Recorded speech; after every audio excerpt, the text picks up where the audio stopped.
El veneno se vuelve inofensivo.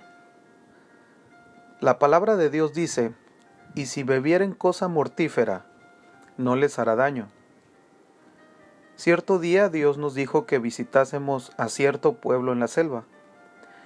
Es un lugar muy terrible cerca de Cupán, nuestra ciudad capital de Timor. Cuando le dijimos a la gente que nos trasladábamos allí, apenas podían creernos. ¡Ay, no!, nos dijeron, si van allí los matarán. ¿Por qué? Porque en ese lugar la gente practicaba toda clase de brujería y hacían diferentes venenos. Si la gente se detenía allí para pedir solamente un vaso de agua, la envenenaban. Tal pronto como bebían el agua, morían. De manera que la gente nos rogaba que no fuésemos allí a predicar el Evangelio.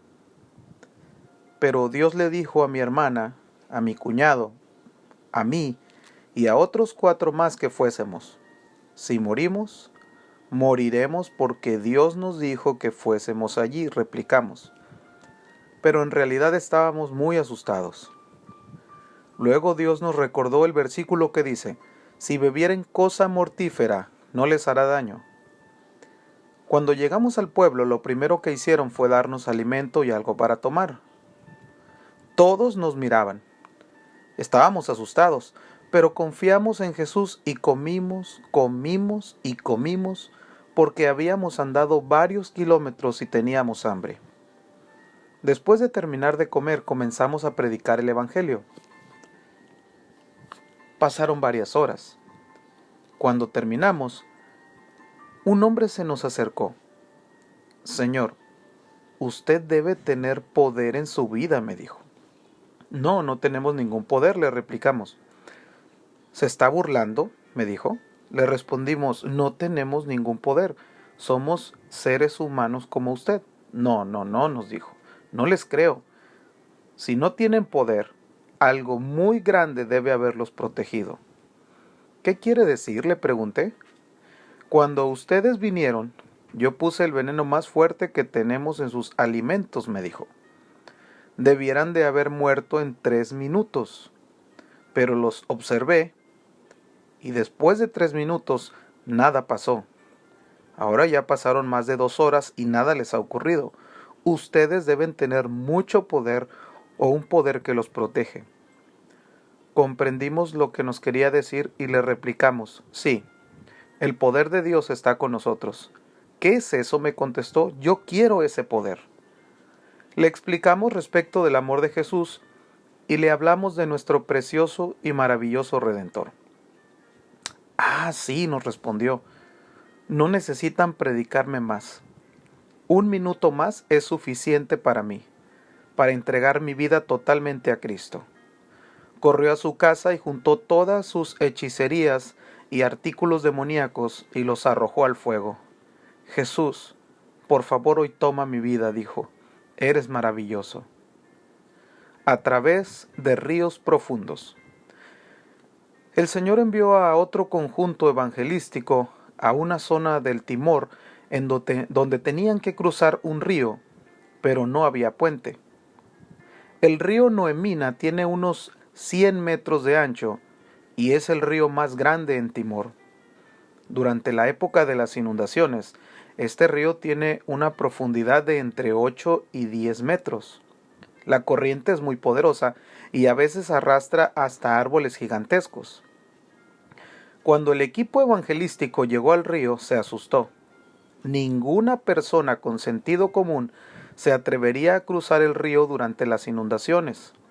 Ni aun los locos se arriesgarían a hacerlo.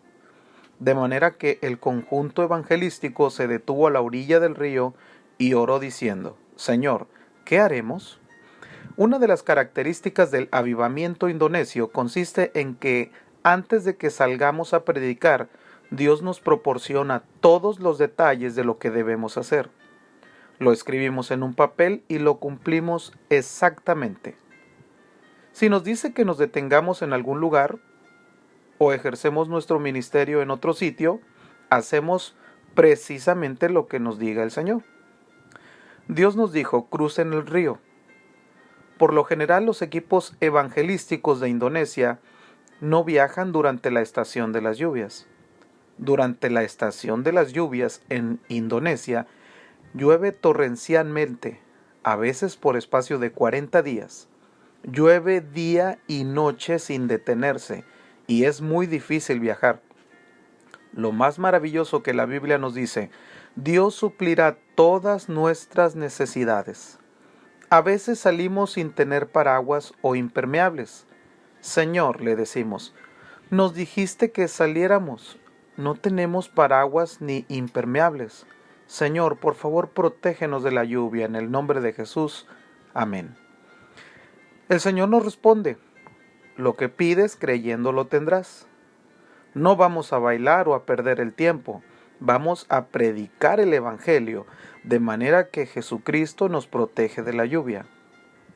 Vemos la lluvia 3 metros adelante de nosotros, 3 metros detrás de nosotros, a 3 metros a nuestra derecha y a 3 metros a nuestra izquierda, pero ni una gota siquiera cae sobre nosotros.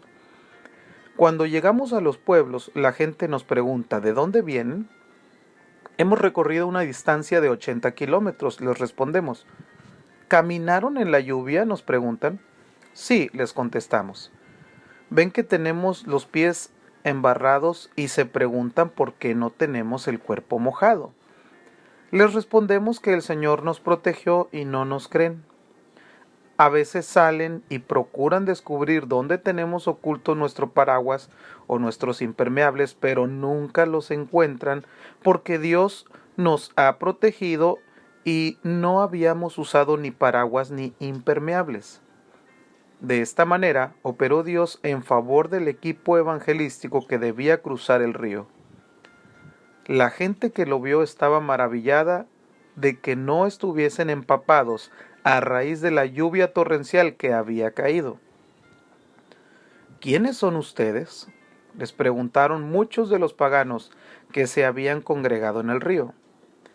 Formamos un equipo evangelístico que ha salido a predicar el Evangelio, dijo uno de los creyentes. ¿A dónde van?, les preguntaron. Vamos al otro lado del río, y el Señor nos ha dicho que lo crucemos ahora, contestó uno de los miembros del equipo. No lo hagan. Si procuran cruzar, perderán la vida, porque indudablemente se ahogarán, replicó un pagano. Hasta algunos de los creyentes que observaban al equipo dijeron, el Señor ha dicho que sean prudentes como serpientes, usen la cabeza y quédense en esta parte del río. A veces los creyentes tratan de predicar un lindo sermón, pero no es siempre de Dios. A veces el diablo predica mejor que nosotros, pero no predica el Evangelio. Si cruzan el río y se ahogan, ¿quién servirá a Dios? Es mejor que esperen 2 o 3 días, cuando la inundación haya bajado y les ayudaremos a cruzar, dijeron los paganos. No, Dios nos ha dicho que crucemos ahora, respondieron los miembros del equipo evangelístico a la multitud. Pero hay que confesar que aún los miembros del equipo vacilaban un tanto. Mi cuñado y mi hermana se quedaron allí. No sabían en realidad qué hacer, porque aún sus amigos les decían, no crucen ahora, no crucen ahora. En ese momento uno de mis primos dijo, Dios se está manifestando en mi corazón. Miembros del equipo evangelístico, si quieren escuchar el consejo de los hombres, síganlos. Pueden quedarse aquí 2 o 3 días, pero yo quiero seguir a Dios y obedecerlo ahora mismo. Dios nos ha dicho que crucemos ahora mismo y así lo voy a hacer. Ahora mismo y no debemos esperar. Dios nos habló como le habló a José cuando el ángel le dijo que tomara a María y a Jesús y saliera del país y fuera a Egipto en ese mismo momento. Qué triste hubiera sido que José no hubiese obedecido a Dios y hubiese esperado al día siguiente. Jesús habría sido muerto. Los otros aún esperaban porque tenían miedo y no sabían qué hacer. Pero mi primo dijo, ustedes pueden quedarse, pero yo me voy. Y entró en el agua. Oh, no, no, te ahogarás, gritó la gente. Pues si muero, Pueden decirle a todo el mundo que morí no porque fuese un tonto, sino morí porque obedecí a Dios, respondió. Al dar el primer paso, el agua le llegó a un lugar de la pierna entre el tobillo y la rodilla. Al dar el segundo paso, el agua estaba en el mismo lugar. Al dar el tercer, cuarto, quinto y sexto paso, el agua nunca subió más arriba de la rodilla. Cuando llegó al medio del río, donde se suponía que debía tener unos 10 metros de profundidad, el agua no le llegaba ni siquiera a la rodilla. Y mi primo, de pie en medio del río, invitó al resto del equipo evangelístico diciéndoles: es mejor que vengan ahora mismo, el agua no es profunda. ¿Estás pisando en el fondo del agua o en la superficie?, le gritaron. Yo no sé, les contestó, pero me parece que es el fondo. Estoy pisando el fondo. Y sin embargo, todos sabían que el agua tenía allí de 8 a 10 metros de profundidad. Y mientras lo miraban, parecía que estaba de pie sobre la superficie del agua. Es mejor que vengan ahora mismo, les dijo de nuevo. Los miembros del equipo evangelístico se consultaron y se decidieron. Es mejor que crucemos porque Dios se está manifestando ahora, y si demoramos, más tarde querremos ir y no podremos, y eso será terrible. Todo aquel conjunto evangelístico repitió lo que había hecho el primer hombre y entró en el agua. Experimentaron la misma sensación de tocar el fondo del río. Cuando el resto de la gente vio lo que ocurría, paganos y creyentes se arrojaron al río pensando que no era profundo. Cuando pusieron un pie en el agua casi se ahogan. De manera que la gente se dio cuenta que había ocurrido un milagro. Luego, Dios les dio aquel versículo en Isaías que dice: cuando pases por las aguas, yo estaré contigo, y si por los ríos, no te anegarán. Pueblo mío, esta es la palabra de Dios. Multiplicación de los alimentos. Otro milagro especial se produjo cuando el primer equipo evangelístico salió a predicar el evangelio. Los creyentes llegaron a un pequeño pueblo llamado Niquiniqui, a unos 25 kilómetros de nuestra ciudad de Zoe. Para esa época, el Señor había usado a este equipo para la salvación de almas. Como es la costumbre, los miembros del conjunto evangelístico fueron a la casa del pastor para quedarse con él. El pastor era mi tío. Mi tía, la esposa del pastor, se sintió muy cohibida porque había venido tanta gente y ella no tenía ningún alimento en su casa. Era época de hambre en Timor. El equipo evangelístico estaba formado por 20 personas, y uno de los creyentes le dijo: hermana, Dios me ha dicho que usted tiene 4 mandiocas, que en México se conoce como yuca. Está en su alacena y debe cocinarlas, serán suficientes para todos. Señor, respondió mi tía, no sé qué hacer, Señor, muéstrame. Al mismo tiempo, Dios le habló al dirigente del conjunto evangelístico, quien vino a mi tía y le dijo: hermana, Dios me ha dicho que usted tiene 4 mandiocas en su alacena y debe cocinarlas. Será suficiente para todos nosotros. ¿Cómo sabe que tengo 4 mandiocas?, le preguntó. No lo sé. Dios me lo ha dicho, repitió el hombre. Mi tía fue a la cocina y encontró 4 mandiocas exactamente como Dios le había revelado a aquel creyente. Si Dios le habló de las mandiocas, es mejor que obedezca y las cocine, pensó. Después de haber cocinado la mandioca, el dirigente del conjunto evangelístico le dijo: le ruego que traiga agua para hacer té. Mi tía tenía suficiente azúcar y té para 2 o 3 tazas solamente, pero obedeció. Por favor, ponga el agua, el té y el azúcar en la jarra y prepárelo para que la gente beba mientras come la mandioca, dijo el dirigente. Ella obedeció. Luego, Mi tía formó una especie de pan de mandioca hervida, lo puso en un plato y oró.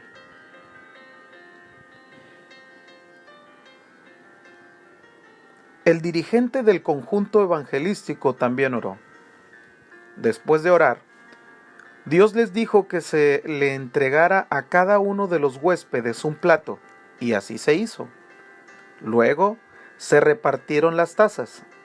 A continuación, Dios le dijo al dirigente del conjunto evangelístico: ahora dile a la esposa del pastor que ella debe partir la mandioca en pedazos y repartirla entre la gente hasta llenar los platos.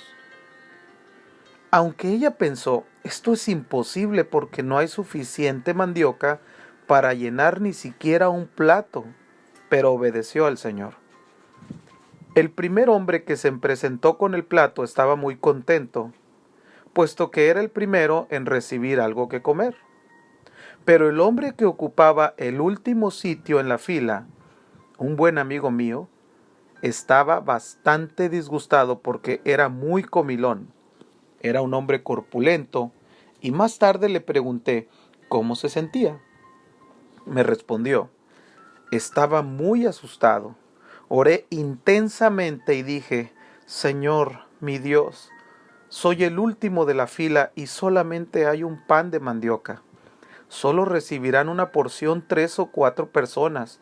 Así que, Señor Jesús, es mejor que usted haga un milagro y le ruego que se acuerde de mí, porque soy el último de la fila y tengo mucha hambre. Mi tía tomó el pan y lo partió. Una simple operación de matemáticas le dirá que cuando se parte un pan en dos, se consiguen 2 mitades. Pero no sucede así en la cuenta divina. Mi tía partió el pan y la mitad que estaba en su mano derecha se convirtió en un pan entero. ¿Escuchó usted bien? Cuando mi tía partió el pan, la mitad que estaba en su mano derecha se convirtió en un pan entero. El Señor le dijo que pusiera la mitad que estaba en su mano izquierda en el plato. Luego partió de nuevo el pan que tenía en la mano derecha y al hacerlo comenzó a llorar porque comprendió que ocurría un milagro en sus manos. De manera que alabó a Dios, derramó sus lágrimas y siguió partiendo el pan y llenando platos. El primer hombre recibió un plato lleno de mandioca, también el segundo y asimismo el tercero. Y ahora todos se dieron cuenta que se producía un milagro. Hasta mi amigo, el último de la fila, recibió un plato lleno. También agradeció a Dios y dijo: «Oh Señor Jesucristo, has hecho un gran milagro».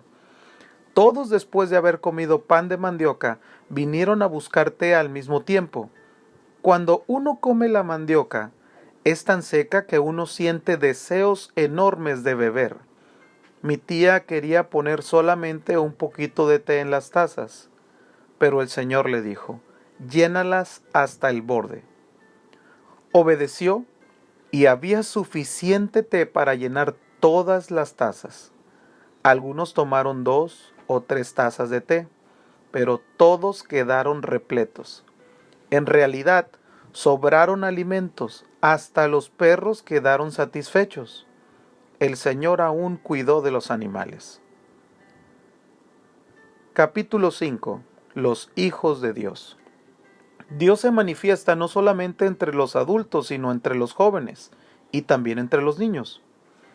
Cuando nuestros equipos evangelísticos comenzaron a salir a predicar desde Zoe, teníamos 8 grupos de niños. Había de 8 a 10 en cada grupo y la edad de los niños oscilaba de 6 a 10 años. Los llamábamos nuestros equipos de niños. Estos niños asistían del 1º al 4º grado en la escuela. Todas las mañanas salían para la escuela a eso de las 7. La escuela duraba de las 7:15 a la 1:15, cuando los niños regresaban para almorzar. De las 4 a las 6 de la tarde, de lunes a viernes, estos niños, en vez de jugar como la mayoría, se reunían en oración. Se hincaban juntaban las manos y oraban no solamente por aquellos que los rodeaban, sino por todo el mundo. Sentían tanta solicitud por las almas que a veces lloraban. Dios les dijo que quizás les daría una palabra profética o instrucciones para revelarles algo especial. Los sábados, las clases duraban solamente hasta las 12. Un sábado por la tarde, a eso de las 2, un equipo de niños se trasladó a un pueblo cercano. A veces caminaban de 8 a 25 kilómetros por la selva. Lo hacían todas las semanas y ningún adulto los acompañaba. Una vez les pregunté, ¿tienen miedo? ¿Por qué debemos tener miedo, hermano Mel? Me contestaron. Siempre va un ángel delante de nosotros, y uno a nuestra derecha, otro a nuestra izquierda, y uno más va detrás. Simplemente seguimos por los senderos y estamos seguros. Pero aquel día del que les hablaba, los niños vieron unos árboles de guayabas. Ahora bien, la guayaba es una clase especial de fruta que a los niños les gusta mucho. Cuando llegaron a los árboles, todos comenzaron a mirar la fruta y querían comerla. Cuando estaban a punto de tomar una de esas frutas, un ángel les dijo, «No tomen esa fruta», les dijo el ángel. «Tendrán fruta tan pronto como lleguen al pueblo y aún les queda un largo camino». Pero al igual que todos los niños, estos niños a veces eran rebeldes. Y la vista de la fruta fue una tentación demasiado grande. Desoyeron las palabras del ángel, se quitaron la ropa y comenzaron a subir a los árboles. Fue una gran diversión. Se reían y jugaban alrededor de los árboles y comían guayabas, olvidándose de que debían trasladarse a otro pueblo y hablar del Señor Jesucristo. Cuando finalmente se bajaron de los árboles, adivinen lo que ocurrió. Sus ropas habían desaparecido. Las buscaron pero no las encontraban. De pronto, algo los indujo a mirar hacia arriba y cuando lo hicieron, vieron sus ropas colgadas en la copa de un árbol grande. Un árbol alto, quizá de unos 25 metros de altura, cuyo tronco tenía 1 metro de diámetro. Al principio los niños se rieron, pero parecía tan divertido que quizá el viento se había llevado las ropas allí. Pero cuando se dieron cuenta de que no había manera de bajar la ropa, se pusieron a llorar. Tenían que aprender su lección, les dijo Dios. Les avisé por medio de un ángel que no debían comer esa fruta y que tendrían fruta tan pronto como llegaran al pueblo, pero no me obedecieron, de manera que deben pagar el precio de su desobediencia. Cuando los niños oyeron esto, se pusieron a llorar aún más fuerte. Después Dios les dijo, pero si se arrepienten en realidad y confiesan su pecado, les ayudaré a bajar la ropa. De manera que aquellos niñitos se arrodillaron, se arrepintieron y confesaron su pecado. Ahora uno de ustedes suba al árbol, les dijo el Señor Jesucristo. Pero no podemos subir a ese árbol, le contestaron. Es muy grande, el tronco es muy grueso y el árbol es muy alto. Haré que el pie se les pegue a la madera como a una lagartija, les contestó el Señor, indicando que uno de los muchachos debía subir. Cuando uno de los niños puso su mano en el árbol, se le quedó pegada hasta que la quitaba y la ponía en un lugar más alto. Los pies también se adherían a la corteza del árbol. Cuando llegó a la cima del árbol, recogió con cuidado la ropa y la bajó. Fue un grupo de niños arrepentidos pero felices el que viajó a la ciudad. Aquel domingo hablaron, dieron su testimonio e hicieron un llamado al altar y muchas personas acudieron a Jesús. La grabadora de Dios. Parece que Dios les dio a los equipos de niños un ministerio especial. La gente decía, Dios ciertamente los unge. o son tan sinceros en lo que dicen, y cuando oraban y ponían la mano en la cabeza de las personas mayores, era algo muy dulce de observar.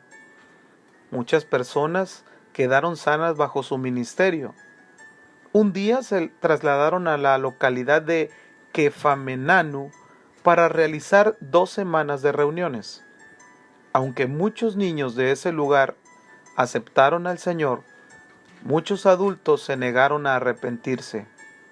Luego Dios les dio a los niños una palabra de ciencia, de manera que sabían los pecados secretos de la gente. Pero cuando ellos dijeron a la gente estas cosas, especialmente cuando declararon todos estos secretos en la iglesia, algunas personas se enojaron y persiguieron a los niños. Después de un día especialmente difícil para los niños, el Señor les dijo mientras oraban: «Hoy les voy a dar una sorpresa». «¿Qué es?», preguntaron. «Si ustedes cantan con hermosura, tocaré de vuelta la canción que ustedes entonen como si fuera un disco, para que se den cuenta exactamente cómo suenan sus voces». Ahora, naturalmente, los niños no tenían una grabadora. Algunos quizá habían escuchado una grabación, pero no estoy seguro. Ninguno de estos niños tenía grabadora y comenzaron a cantar, y lo hicieron hermosamente como para Dios. Cuando hubieron terminado, Dios les dijo: «Ahora guarden silencio para que escuchen sus propias voces». De manera que guardaron silencio, y de pronto la música saturó el aire. Los niños quedaron asombrados y muy felices. «¡Oh, esa es mi voz!», dijo uno. Y luego otro exclamó, y otro, al escuchar sus propias voces. Fue una verdadera emoción para los niños el escuchar la música que flotaba en el aire. Siempre que escucho esta historia, recuerdo que algún día, cuando el Señor venga, todas las palabras que hemos pronunciado se escucharán de nuevo en la grabadora de Dios. Solo las malas palabras por las cuales hemos hecho confesión, Dios ya las ha borrado y no habrán quedado allí para ser oídas. Capítulo 6. La sencillez de la palabra.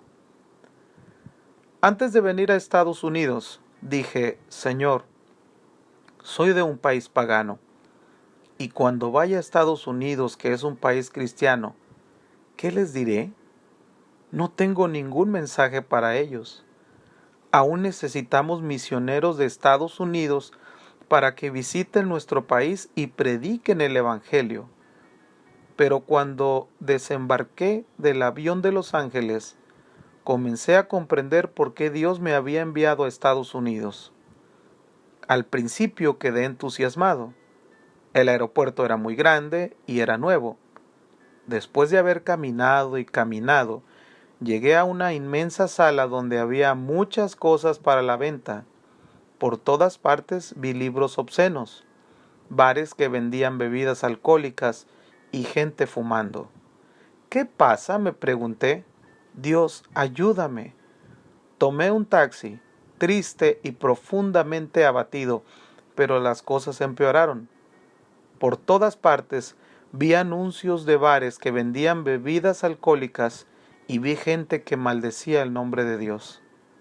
«¿Qué pasa?», le pregunté a mis amigos. «¿Son estos los Estados Unidos donde las monedas dicen "en Dios confiamos"?» En ese momento me acordé que Dios me había hablado. «Tienes un mensaje para el pueblo de Estados Unidos que necesita retornar a la sencillez de la palabra de Dios. No solamente deben retornar a la Biblia, sino a la sencillez de la palabra». Hay tantas personas en la actualidad que tratan de explicarse todo lo que hay en la palabra de Dios, hasta que han perdido todo el significado. Cuando la Biblia dice es A y no B. Cuando la Biblia dice B, es B y no D.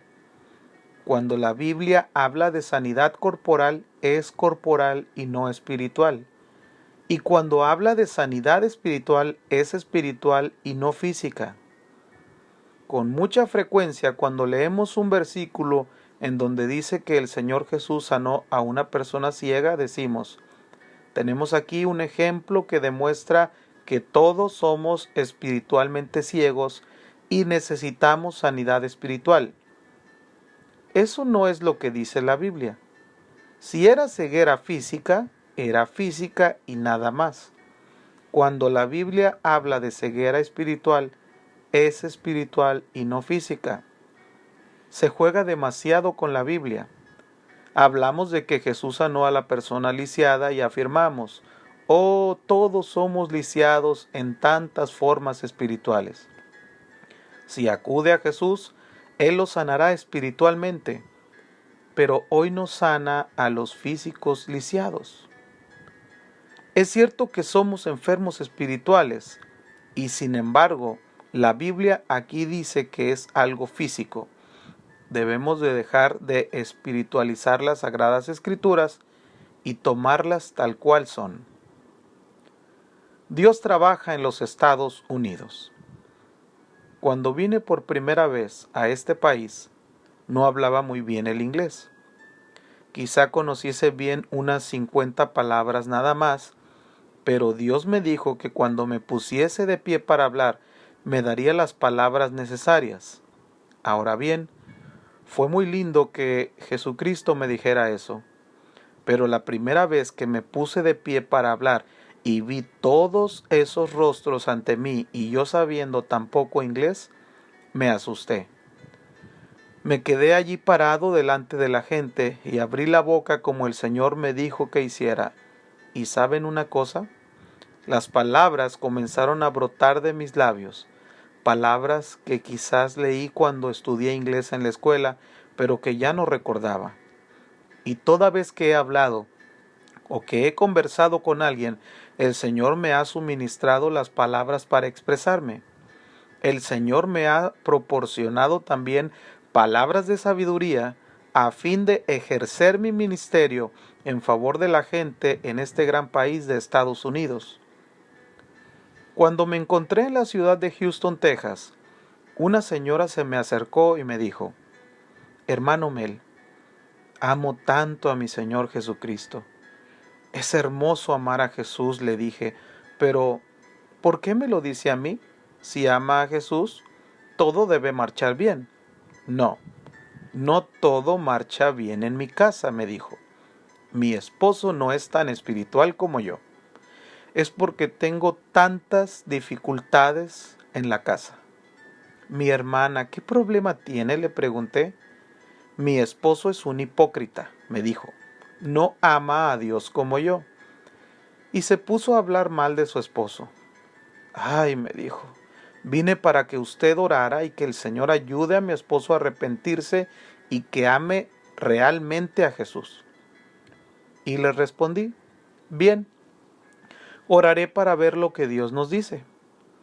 Oramos juntos y mientras orábamos, Dios me dijo que el problema residía en ella y no en su esposo. Y le respondí, hermana, el problema no es su esposo, sino usted. Un momento, yo amo a Jesús, me contestó. Sí, le dije, usted ama a Jesucristo, pero se cree tan espiritual que piensa que vive ahora en el cielo y se olvida de que vive con su esposo y su familia. ¿Qué me quiere decir?, me preguntó. Sea sincera conmigo, le repliqué. Le voy a hacer una pregunta. ¿En verdad usted ama a Jesús? Jesús dijo, como me ama el Padre, así yo os amo, y como yo os amo, ámense los unos a los otros. El amor no es amor hasta que lo demostramos, lo sentimos y lo practicamos los unos con los otros. La Biblia nos dice, ¿cómo puedes decir que amas a Dios cuando no puedes amar a aquellos que ves y tocas en esta vida? Y continué, ¿usted ama en realidad a Jesús y a su esposo? Me dirigió una mirada de pocos amigos. Ah, sí, amo a Jesús, me dijo. Pero ¿cómo puedo amar a mi marido? No es una persona espiritual. Ni siquiera lo estimo. Yo le dije, ¿lo llama usted a veces amor o algo parecido en casa? No, me dijo, lo llamo por su nombre. Se llama Francisco. ¿Le prepara usted una buena comida cuando él llega a casa de la oficina o le da un beso? Le pregunté. Me contestó, de ninguna manera. No lo quiero tanto como para eso. Querida hermana, le dije, ese es un problema. En realidad no creo que usted realmente ame a Jesús. Si pudiese haberme golpeado, creo que lo hubiera hecho. No creo que usted ame a Jesús, continué. Usted espiritualiza el amor, pero cuando el Señor Jesús habló del amor, lo hizo algo sencillo y práctico. Pero usted lo pone en un plano tan espiritual, habla de amar a alguien en el cielo, y aquí no puede ni siquiera amar a su esposo en la tierra. Si Jesús hubiese dicho solamente amo a mi Padre, no me hubiese hecho mucho bien. Pero Él nos ama como el Padre nos ama. Se entregó a sí mismo en la cruz para que usted y yo pudiésemos ser redimidos. Eso es amor. Jesús dijo, como yo los amo, amen a su prójimo, ámense los unos a los otros. Usted no puede amar a Jesús si no ama a las personas que están a su alrededor. Cuando ama a su prójimo de todo corazón, ama ciertamente a Jesús. No me demostrará jamás que ama a Jesús hasta que ame a su esposo. Ella me contestó, hermano Mel, ¿qué debo hacer? Es muy sencillo, mi hermana. Regrese a su casa, llame a su esposo por teléfono y cuando él responda, asegúrese de que la primera palabra que usted pronuncia es amor. Amor. Eso es todo. Llámelo y dígale, amor, te extraño. Y luego prepárele la cena. Prepárele como a él le gusta y no como a usted quiere. A veces, cuando creemos agradar a alguien, lo hacemos agradándonos a nosotros mismos y no de la manera que lo quiere la gente. Vaya y prepare la cena tal como le gusta a su esposo. ¿Se acordará? Sí, me dijo. Y cuando él llegue esta noche a la casa y entre por la puerta, dele un fuerte abrazo y un beso. Sírvale una buena comida, converse con él y Dios le dirá lo que debe hacer, le contesté. Ahora oremos juntos. No oré por su esposo, sino por ella. Oré que Dios contribuyera a que no espiritualizara su vida, sino que le ayudara a ver su amor en forma práctica. Esta hermana regresó a su casa e hizo esas cosas. Llamó por teléfono a su esposo y le dijo, «Hola, amor». El marido pensó que se trataba de otra mujer porque su esposa nunca le llamaba amor. Pero ella continuó, «Amor, soy yo, Enriqueta, quien te llama». Más tarde, cuando su esposo me contó respecto de la llamada, me dijo que había pensado, un milagro se ha producido en casa. Conozco a mi esposa y nunca me ha tratado así. Parecía que vivíamos una luna de miel. Era algo maravilloso, me dijo. Oh, amor, te extraño, continuó ella. Su esposo apenas podía hablar, no sabía qué decir. Todo era tan maravilloso.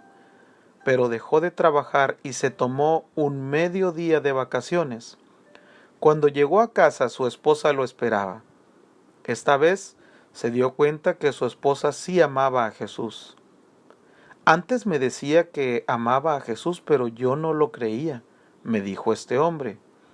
¿Cómo podía amar a Jesús y no demostrarme amor a mí?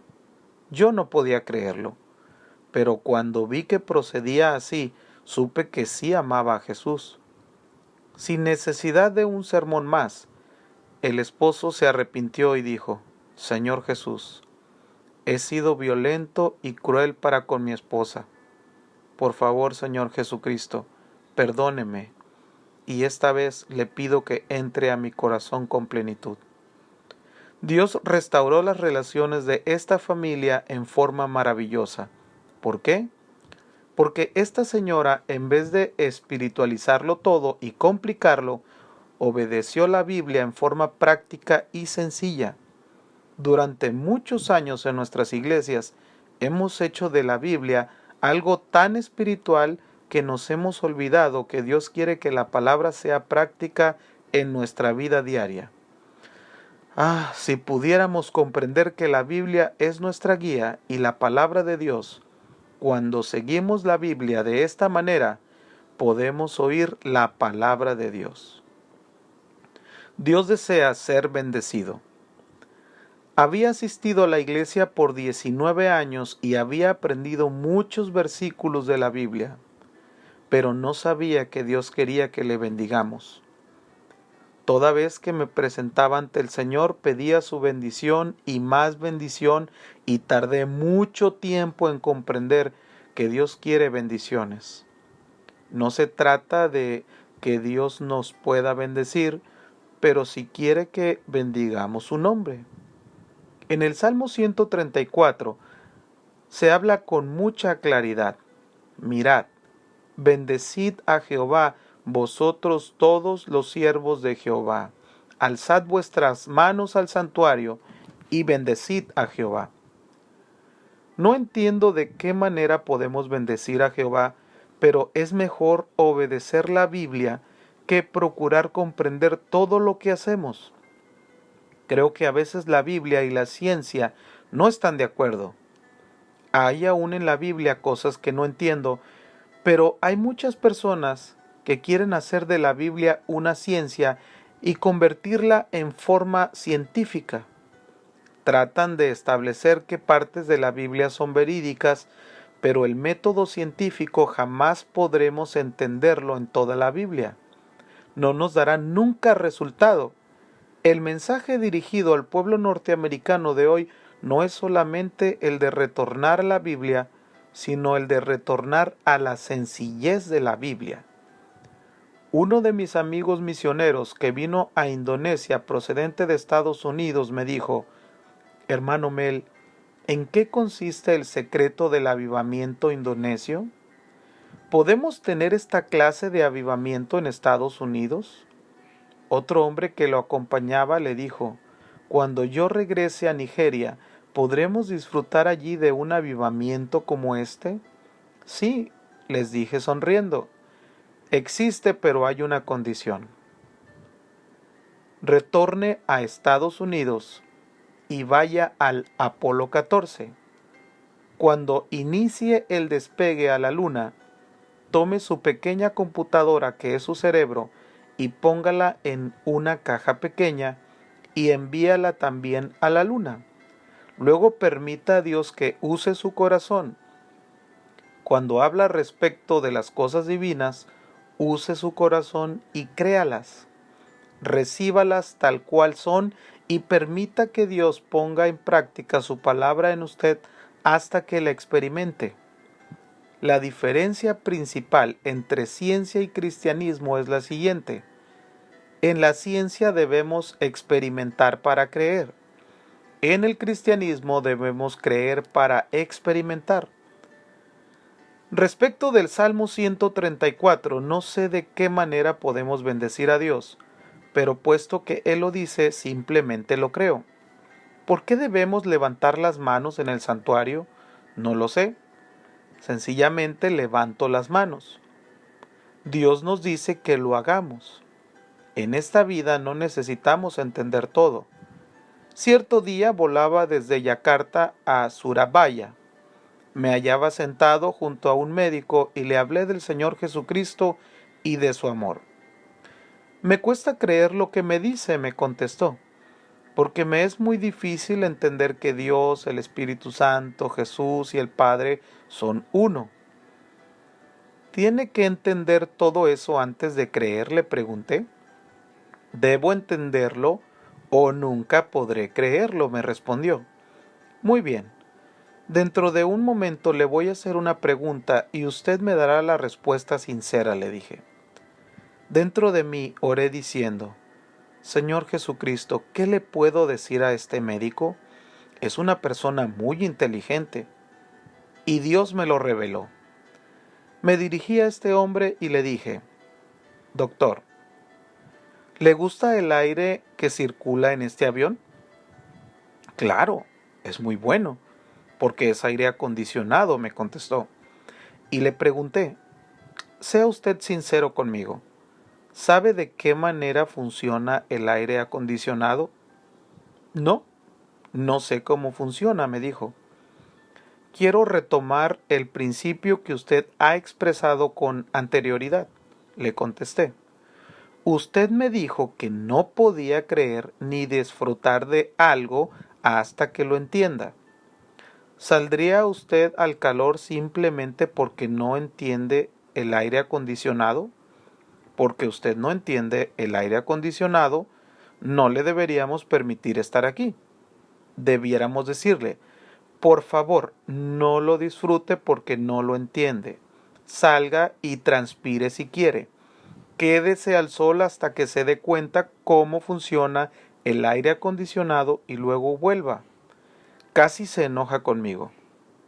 Doctor, continué diciéndole, estoy sencillamente procurando ayudarle a entender su propio principio.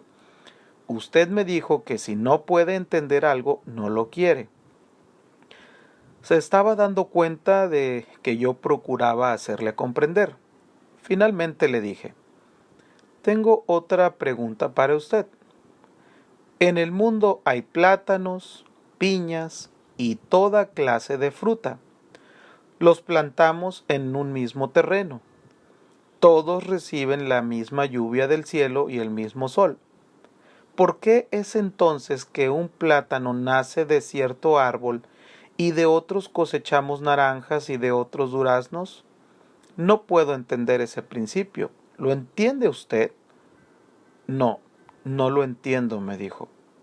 ¿Se comería usted un plátano aun cuando no entienda el principio de su crecimiento?, le pregunté.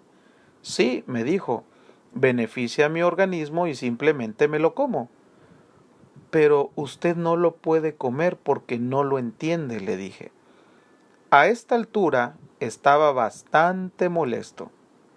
Luego le dije al hombre: ¿tiene usted novia? Se rió. Sí, tengo novia. Así que le dije: bueno, si lograra que la camarera me trajese un tubo de ensayo, ¿cree usted que pudiese poner en ese tubo de ensayo algo que me demuestre lo que es el amor que siente por su novia? Si no lo puede hacer, si no lo puede entender, tendrá que dejar de amarla. Le recordé que este era su principio. Si no puedo entenderlo, no puedo disfrutarlo ni creerlo. Usted dice ridiculeces, me contestó. No. Eso es precisamente lo que usted está haciendo respecto de Dios. Le expliqué: procure entender a Dios antes de creer en Él. Antes de despedirnos, le di un Nuevo Testamento y le pedí que lo estudiara. Creo sinceramente que Jesucristo lo convencerá y lo llevará a los pies de Él para que disfrute de su poder. Confesamos que creemos la Biblia desde Génesis hasta Apocalipsis, pero cuando nos encontramos con una parte de las Sagradas Escrituras que nos habla de algo que no hemos experimentado nunca, procuramos descartarlo con una explicación. Es por eso que hay predicadores en Estados Unidos y en todo el mundo que dicen: esta parte de la Biblia no está en el texto original. Esta parte es solamente para los judíos.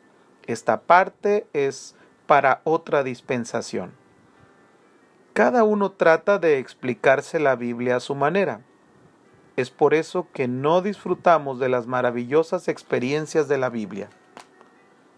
Muchas personas no han experimentado nunca en realidad el poder de la Biblia en sus vidas y por lo tanto no pueden creer lo que nos dicen las Sagradas Escrituras. Pero alabado sea Dios, que el Espíritu Santo puede ayudarnos a entender la Biblia mientras la leemos. Cuando leo mi Biblia, sencillamente confío en el Señor Jesús. Si me dice salta, salto sin vacilación alguna. La gente podría decirme que soy loco o necio, pero la Biblia nos dice que la obediencia es más importante que el sacrificio. Muchas personas van a la iglesia y adoran a Dios sin obedecerle. Debemos obedecer a nuestro Dios. Es un Dios viviente y se manifiesta en la actualidad. Me gusta obedecerlo porque lo amo y es un privilegio obedecer al Dios viviente. Quiero que usted obedezca a Dios conmigo. Bendigamos a Dios. Dios hizo el cielo y la tierra. Bendigámoslo. Cuando Pablo y Silas se encontraban en la cárcel, ¿cree usted que se pusieron a llorar? No, no lloraron. ¿Qué hicieron? Alabaron a Dios, y mientras alababan a Dios, las fuerzas del cielo descendieron y sacudieron el edificio. Lo sacudieron hasta que el corazón del carcelero vino y les dijo: Señores, ¿qué debo hacer para ser salvo? Pablo les predicó un corto sermón y el carcelero recibió a Jesús esa noche. ¡Qué maravilloso! ¿Por qué? Porque los cristianos se regocijaron. Cuando un cristiano alaba a Dios, descienden bendiciones del cielo y el mundo se regocija. En el Antiguo Testamento, cuando Dios dijo: rodeen las murallas de Jericó, ¿qué fue lo que hicieron? Obedecieron a Dios. Emprendieron la marcha alrededor de la muralla y ésta cayó. Es una manera extraña de ganar una batalla, pero fue precisamente lo que hicieron. Obedecieron la palabra. La muralla cayó y de inmediato entraron y destruyeron la ciudad. Esto es una realidad. Es maravilloso cómo Dios opera cuando le obedecemos. Es hora de que todos obedezcamos a Dios y creamos su palabra y ganemos la batalla que se libra en nuestra vida. Debemos retornar a la sencillez de la Biblia. Capítulo 7. El Jesús de ahora. Indonesia es un país grande ubicado al sur de Singapur y Malasia y al norte de Australia. Se extiende de este a oeste por una distancia de unos 4.800 kilómetros y de norte a sur por una longitud de unos 2.400 kilómetros. Indonesia es tan grande como Estados Unidos, porque este país está formado de tierra mientras que Indonesia en su mayor parte es agua. Está constituido por unas 13.000 islas. Misioneros enviados por la Iglesia Presbiteriana Holandesa llegaron a mi país hace unos 300 años. Yo vivo en la isla de Timor, que está ubicada en la región más sudoriental de mi país. Los misioneros holandeses llegaron a mi isla y predicaron el Evangelio a mis antepasados que no habían conocido jamás a Dios. Mi pueblo adoraba un árbol grande, a una serpiente grande o a las palmeras, y había practicado esta adoración desde hace muchas generaciones. Cuando los misioneros llegaron y predicaron el Evangelio, muchos vinieron a la iglesia e incluso mi familia. De niño, iba a la iglesia y a la escuela dominical. Aprendía versículos de la Biblia de memoria y procuraba ser creyente en todo lo que podía. Íbamos a la iglesia todos los domingos por la mañana. Asistíamos a los cultos de mitad de semana y a las reuniones de oración. Y todos pensábamos que éramos creyentes, pero nuestra relación con Dios era sencillamente extraña. ¿Por qué? Teníamos nuestra Biblia, leíamos en la Biblia respecto del poder de Jesucristo, de sus maravillosas promesas. Unas 30,000 veces se repiten sus promesas. Pero asistí sinceramente a la iglesia durante 19 años sin haber experimentado ni una sola de las promesas que había hecho el Señor Jesús. A consultar el brujo. Vivíamos peor que los paganos. A veces, cuando nos enfermábamos, acudíamos al médico. Si no sanábamos, a veces nos poníamos a orar. Nos entrevistábamos con el pastor, quien nos diría: hermano Mel, si Dios quiere sanarlo, lo sanará. Yo le respondía: ¿no sabe usted si el Señor quiere sanarme o no? El pastor me respondía: bueno, es difícil saberlo, pero ore, y si Dios quiere sanarlo, lo sanará. Pero pastor, en Santiago capítulo 5, la Biblia dice que si alguien se enferma, debe ser ungido con aceite y el Espíritu Santo lo sanará, le contestaba yo. Es cierto, hermano, me decía, pero la Biblia fue escrita hace 2000 años. Es una historia hermosa, pero no la tome tan literal. Si el Señor no quiere sanarlo, pídale gracia para soportar el sufrimiento. De manera que yo seguía los consejos del pastor y oraba diciendo: Señor, si quieres sanarme, sáname. De lo contrario, ayúdame a soportar la enfermedad. Regresaba a casa y trataba de soportar el sufrimiento, pero siempre me quejaba. A veces me era difícil comprender cómo Dios permitía todo eso. Así que, ¿sabe usted lo que hacíamos? Consultábamos al brujo. Él oraba por nosotros y en 3 minutos nos mejorábamos. De manera que comenzamos a preguntarnos: ¿qué me dice Dios? El brujo casi siempre nos ayudaba y parecía que Dios nunca hacía nada por nosotros. ¿A quién debíamos creer? ¿A Jesús, que a veces nos dejaba en una situación desesperada, o al brujo y a los dioses? Los demonios tienen en mi país un poder tan extraordinario que los cristianos vacilan y dudan. Estos poderes demoníacos impulsan a la gente a creer en la astrología, tablas de escritura espiritista y cosas por el estilo. Mucha gente depende de todo esto para a su ayuda y dirección. Durante 60 años, los misioneros holandeses trabajaron para Dios en Timor. En ese lapso de tiempo de 80,000 personas se unieron a la iglesia, pero nuestras vidas no habían cambiado. No experimentamos nunca el poder de Dios. Nos decíamos creyentes, pero vivíamos como paganos. Los pastores en Indonesia se veían confrontados con verdaderos problemas porque la mayor parte de la gente vivía aún dominada por poderes demoníacos. En realidad, muy pocos establecían una verdadera e íntima relación con Jesucristo. Era algo terrible. La gente asistía a la iglesia, entonaba himnos, leía oraciones y luego retornaba a su casa para vivir como siempre. Los pastores recibían un pequeño salario y tenían que realizar toda clase de trabajos en la iglesia. Al parecer, hacían todo lo que podían para invitar a la gente a la iglesia y testificar del Señor Jesucristo. Sin embargo, los laicos nunca lo hacían. Nosotros decíamos: el pastor y los otros funcionarios de la iglesia pueden hacerse cargo de este trabajo. Nosotros no queremos hacerlo. Les pagamos para que cumplan con sus obligaciones. Un Dios de ahora. En años recientes, Dios ha cambiado esta situación en mi país en muchas formas maravillosas.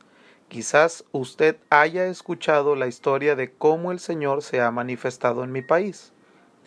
Quisiera leerles los versículos de Apocalipsis 1, 4, 8 y 11. Si lee cuidadosamente, la Biblia notará que esta es una revelación del Señor Jesucristo al apóstol Juan mientras vivía en la isla de Patmos. Este es el testimonio del Señor Jesucristo.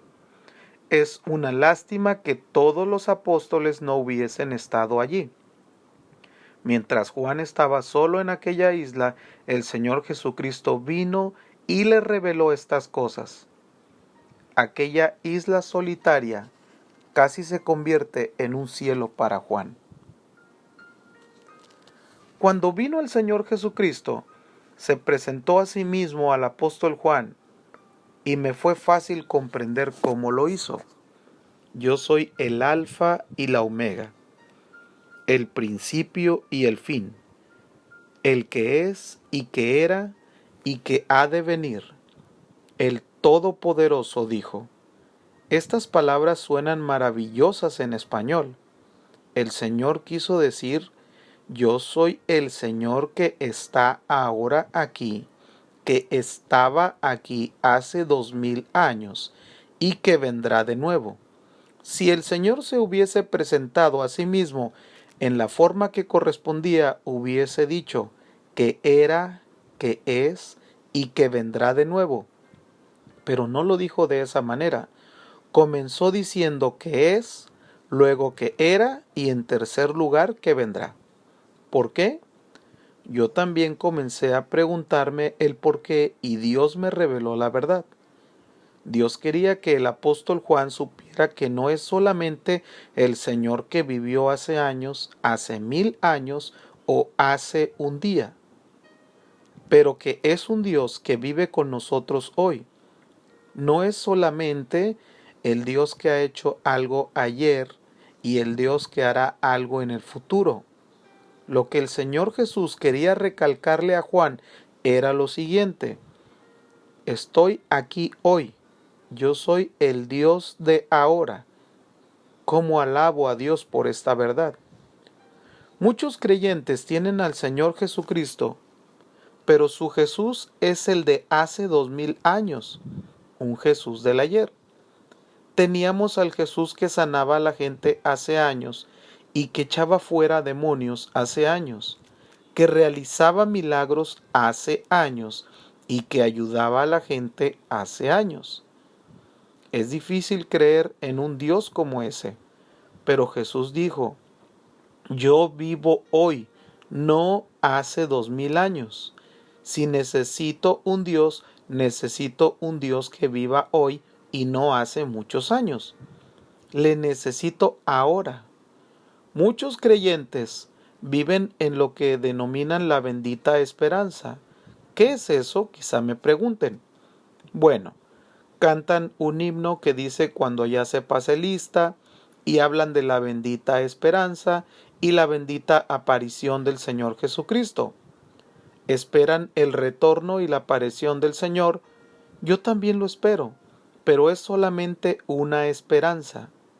Quizás se produzca dentro de un año, dentro de un día o dentro de 1000 años, pero no es algo del ahora. Yo le necesito hoy mismo. No vivo en el mañana. El ayer ha pasado para siempre, solamente me queda el hoy. Es hoy cuando necesito su poder, es hoy cuando necesito su amor, es hoy cuando necesito su consuelo. Alabo a mi Señor Jesucristo por la forma en que se presentó a Juan. Yo soy el Alfa y la Omega, el principio y el fin, dice el Señor, el que es, el que era y el que ha de venir, el Todopoderoso. Es como si dijese, soy el Señor Jesús que está aquí ahora. Si tiene hoy un problema, soy el Dios de ahora. Si se siente deprimido, soy el Dios de ahora. Si está enfermo, soy el Dios de ahora. ¿No es acaso una tremenda verdad que realidad más bendita? Alabo al Señor porque es el Dios de ahora. Antes del avivamiento indonesio, teníamos un Dios que era y que iba a venir. Abrigábamos recuerdos y esperanzas. Solíamos cantar y hablar respecto de lo que nuestro Señor Jesucristo había hecho hacía 2000 años y lo que haría algún día. Pero nunca experimentamos a Jesús en nuestra vida presente. es una triste verdad respecto de mi iglesia antes del derramamiento del Espíritu Santo. Y luego, un día mi corazón exclamó: Señor, estamos viviendo en un pasado de hace 2000 años. Nuestro pastor respondía: sí, hizo milagros hace 2000 años, pero ya no los hará en la actualidad. Qué desesperados, pero qué desesperados nos sentíamos. Teníamos recuerdos de nuestro rey, pero él no hacía nada en el presente. A veces, pero muy raramente, el pastor hablaba del día del retorno del Señor Jesucristo. Sí, es una bendita esperanza, pero no para él ahora. Ah, cómo ansío tener a Dios en el hoy. Finalmente, mientras leía mi Biblia, comencé a comprender que Dios era un Dios viviente. Era el Dios que vive en la actualidad. Me podía ayudar hoy si me encontraba en la esclavitud del pecado. Me podía poner en libertad. Cantamos un himno en Indonesia que dice: quitó las cadenas de mi corazón y me puso en libertad. Me hizo puro y feliz. Me sacó de la traicionera arena y me puso en tierra firme. De mi corazón quitó las cadenas y me puso en libertad. Me gusta muchísimo ese himno porque es la historia de mi propia vida. Antes vivía esclavo del pecado y bajo el poder del enemigo, pero un día Jesús quitó la esclavitud y me libertó. Pensé que la vida cristiana terminaba en ese punto y muchas personas apoyaban mis ideas. Pensaba: acepta al Señor Jesucristo, todo te irá bien y llegarás al cielo. Pero yo pensé: hay algo más que aceptar a Jesús. Nos dice que cuando lo aceptamos debemos andar con Él. Jesús dijo: yo he venido para que mis ovejas tengan vida y para que la tengan en abundancia. Y contesté: querido Jesús, es maravilloso, pero pensé para mis adentros, Jesús hablaba en serio. En realidad nos decía la verdad. En Efesios capítulo 1, versículo 3, leemos este versículo maravilloso: bendito sea el Dios y Padre de nuestro Señor Jesucristo, que nos bendijo con toda bendición espiritual en los lugares celestiales en Cristo. Al leer mi Biblia me parece que siempre habla de bendiciones y plenitud de gozo. En Filipenses capítulo 4, en el versículo 7, se nos dice: y la paz de Dios, que sobrepasa todo entendimiento, guardará sus corazones y sus pensamientos en Cristo Jesús. Nos da su paz. ¡Qué maravilloso! Una paz extraordinaria y sobreabundante. La Biblia nos dice también en Hechos 1:8 que el poder del Espíritu Santo descendería sobre nosotros y que seríamos testigos por todo el mundo. Y cuando leí este versículo dije: Señor, ¿qué pasa con nosotros? En nuestras iglesias no tenemos el poder de Dios. Si nos enfermamos, acudimos al brujo. El pastor ora, pero no pasa de ser una oración religiosa. Muchas veces en nuestra iglesia el pastor tomaba el camino más fácil y leía una oración impresa o abría un himnario en una de las últimas páginas donde habla de ceremonias religiosas que leíamos. Y yo me preguntaba continuamente: oh Señor, ¿qué nos pasa? O bien, ¿algo me pasa a mí? ¿O al pastor? ¿O tu palabra no es cierta? ¿Somos sinceros pero nunca ocurre nada? Un día, cuando comenzó el avivamiento indonesio, descubrimos que tanto el pastor como a mí nos pasaba algo. Nadie nos había dicho jamás que podíamos confiar en que Jesús sanaba en la actualidad. Sencillamente creíamos en la bendita esperanza y teníamos una buena memoria. Pero descubrimos que Jesucristo vive y está con nosotros y podía hacer algo por nosotros hoy mismo. Leímos que Jesús no cambia jamás, que es el mismo ayer, hoy y siempre. Alabado sea el nombre de Dios. Dios sabía en qué condición terrible nos encontrábamos y cómo carecíamos de poder, pero vino Jesús y nos visitó. En Isaías puede leer que Dios se revelará a aquellos que ni aún le buscan. Alabado sea Dios. Éramos tan tontos que el Señor vino y nos visitó. Capítulo 8. Vida de la muerte. Quiero agradecer al pueblo norteamericano por haber enviado a los misioneros a mi país. En mi país éramos paganos y no conocíamos al Dios viviente, a Jesucristo. Mis antepasados adoraban árboles, grandes montañas y grandes serpientes. Pero cuando los misioneros vinieron a mi país hace muchos años, trajeron consigo la historia de Jesús. Realmente alabo a Dios porque los misioneros trajeron consigo el libro negro, la Biblia. Es un libro antiguo, pero este libro ha transformado la vida de muchas personas. La Biblia ha cambiado al mendigo en hijo del Dios viviente y lo ha convertido en rey que gobernará junto con Jesucristo cuando establezca su reino.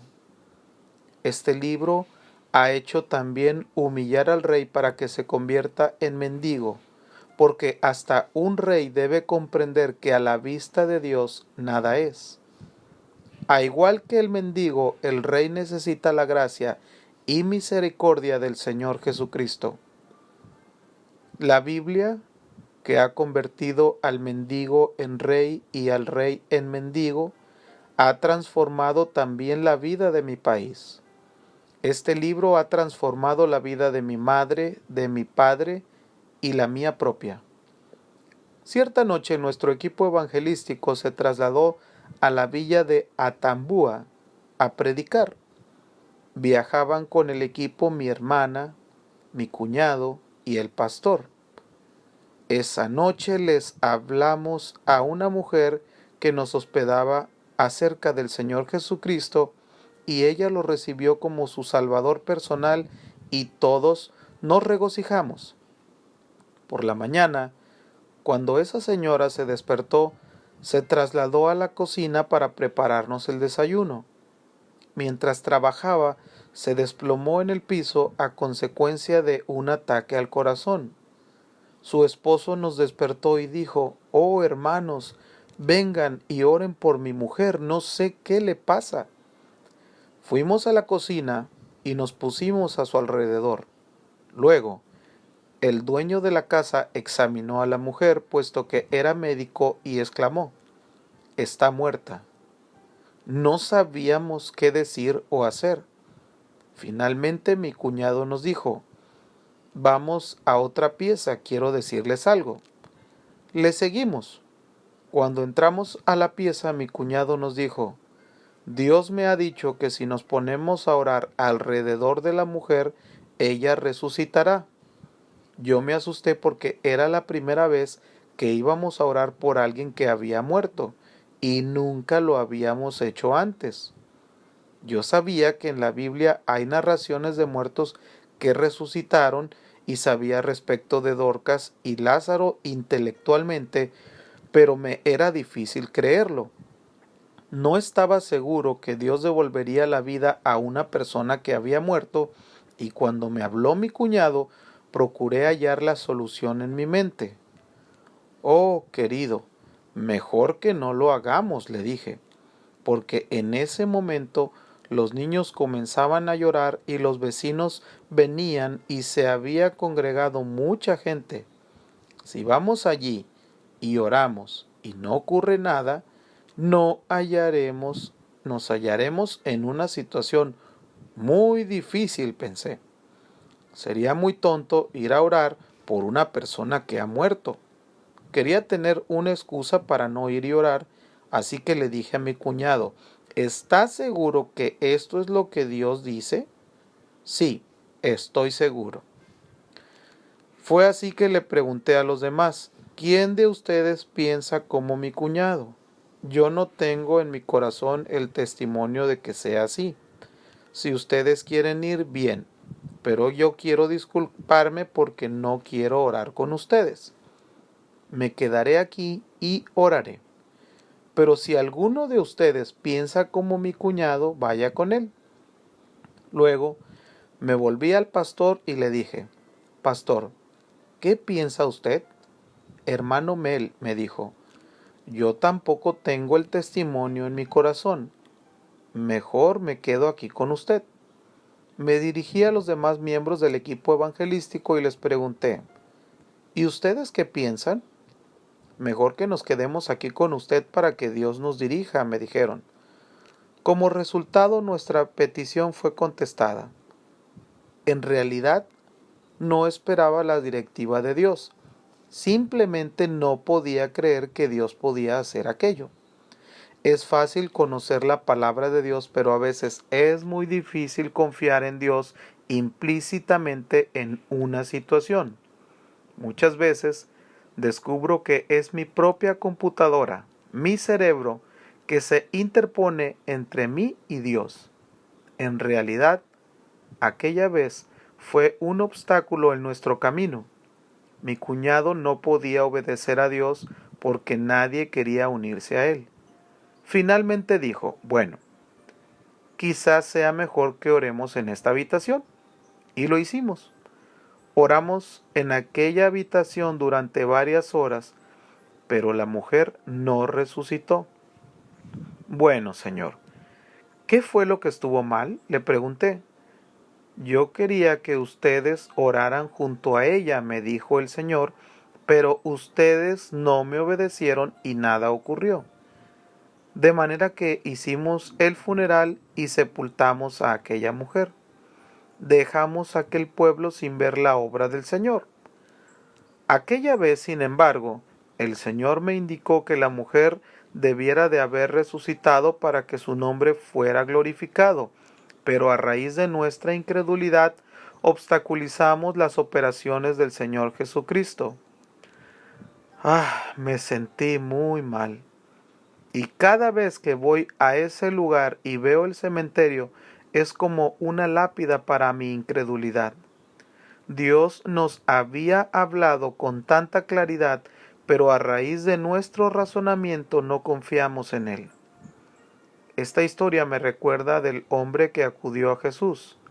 Le dijo a Jesús que su hijo había muerto, y el Señor le respondió, «Ve por tu camino, tu hijo vive». El hombre creyó a Jesús y regresó a su casa. Si pudiéramos creer así a Jesús en la actualidad y confiar en su palabra, trastornaríamos el mundo. Oramos a Dios y le pedimos perdón y dijimos, Señor, si nos das otra oportunidad, queremos ciertamente creer tu palabra. Regreso de la muerte. Poco tiempo después, nos hallábamos en otro pueblo llamado Anfoán, en donde había muerto un hombre. Este hombre no acababa de morir, sino que hacía 2 días que estaba muerto. La familia nos invitó al funeral porque muchas personas pensaban acudir, en realidad centenares, y nos dijeron quizá ustedes tengan una palabra de consuelo para la familia. Fue así que fuimos. Cuando llegamos al lugar se habían congregado más de 1000 personas. El hombre había muerto hacía 2 días y hedía. En nuestro clima tropical, la carne comienza a descomponerse 6 horas después de la muerte, pero después de 2 días, les confieso que no se podía aguantar el mal olor a 30 metros de distancia. En Estados Unidos, quizá no puedan entenderlo porque en los funerales todo parece muy lindo, porque ustedes tienen $2000. En Indonesia, no tenemos la forma de preparar un cadáver para que se vea bien. La gente tiene un aspecto terrible después de 2 días de muerta. Mientras estábamos sentados allí entre los deudos, de repente el Señor dijo, pónganse de pie alrededor del muerto, canten himnos y yo lo resucitaré. Cuando mi cuñado me lo dijo, le respondí, ¡ah, qué cosa! La primera vez aquella señora había muerto hacía unos cuantos minutos. Era distinto. Ahora sí que nos encontrábamos en dificultades. Este hombre tenía 2 días de muerto. Eso era imposible. Les dije a los demás, ¿qué piensan del asunto? Mi computadora, mi cerebro, estaba funcionando de nuevo. Las computadoras de ellos también funcionaban y comenzamos a preguntarnos, ¿lo haremos o no? De repente, recordamos la tristeza que nos había invadido cuando fracasamos la primera vez al no confiar implícitamente en la palabra de Dios. Fue así que oramos. Señor, danos un corazón sencillo para creer tu palabra. Recordé el pasaje que nos dice Jesús, que vino a la ciudad de Jericó. Zaqueo esperaba a Jesús, pero en un lugar equivocado. Lo esperaba subido a un árbol, y Jesús le dijo, Zaqueo, desciende. El Señor Jesucristo lo visitó en su casa, y Zaqueo estaba muy contento. Quizá tuviese que bajarse 1 o 2 metros del árbol para encontrarse con nuestro Señor Jesucristo. Pero yo creo que en este siglo moderno no tenemos que bajarnos unos 2 metros porque no nos hayamos subidos a un árbol. Necesitamos descender tan solo unos 30 centímetros de nuestra mente a nuestro corazón. Tenemos todas las palabras de Dios en la mente y razonamos ahí, y hemos perdido el poder de Dios. Si colocamos la palabra de Dios 30 centímetros más abajo de la cabeza en nuestro corazón, veremos el poder de Dios que se manifestará en forma poderosa en nosotros en la actualidad. Luego le dije a Dios, oh Señor, danos un corazón sencillo y manifiéstate en medio nuestro. De manera que resolvimos por unanimidad que obedeceríamos al Señor Jesucristo porque habíamos fracasado antes, y así lo hicimos. Fuimos y nos colocamos alrededor de la persona fallecida. Comenzamos a cantar. El diablo me dijo en ese momento, es terrible que canten junto a una persona que hiede tanto. A 30 metros de distancia es decimalo, y cuando ustedes abren la boca, todo ese mal olor se les meterá en el cuerpo. Es una locura hacerlo. Es cierto, pero debo obedecer a Dios, pensé. Así que comenzamos a cantar. Poco después del primer himno nada había ocurrido, de manera que comenzamos a preguntarnos, Señor, si vas a resucitar a este muerto, por favor hazlo rápido, porque no podemos aguantar quedarnos alrededor de este hombre que despide tan mal olor. No podemos cantar en medio de esta hediondez. Y cantamos el segundo himno sin que ocurriera nada.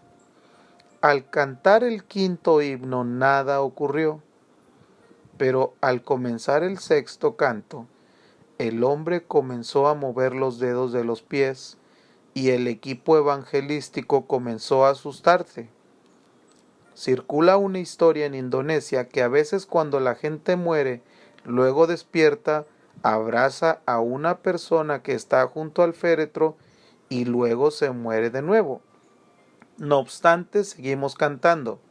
Cuando cantamos el séptimo y octavo himnos, aquel hermano se despertó, miró a su alrededor y sonrió y no abrazó a ninguno. Abrió la boca y dijo simplemente, Jesús me ha hecho retornar la vida. Hermanas y hermanos, quiero decirles algo. Primero, la vida no termina cuando uno muere. He estado muerto durante 2 días y lo he experimentado. La segunda cosa que dijo fue, El infierno y el cielo son lugares reales. Lo he experimentado. La tercera cosa que quiero decirles es que si no aceptan a Jesús en esta vida, nunca irán al cielo. Quedarán condenados al infierno con seguridad. Después que hubiese dicho estas cosas, abrimos nuestra Biblia y confirmamos su testimonio con la palabra de Dios. No solamente halló a Jesús como su Salvador, sino que en aquella zona más de 21,000 personas aceptaron a Jesucristo como su único Salvador a raíz del ministerio de este hombre.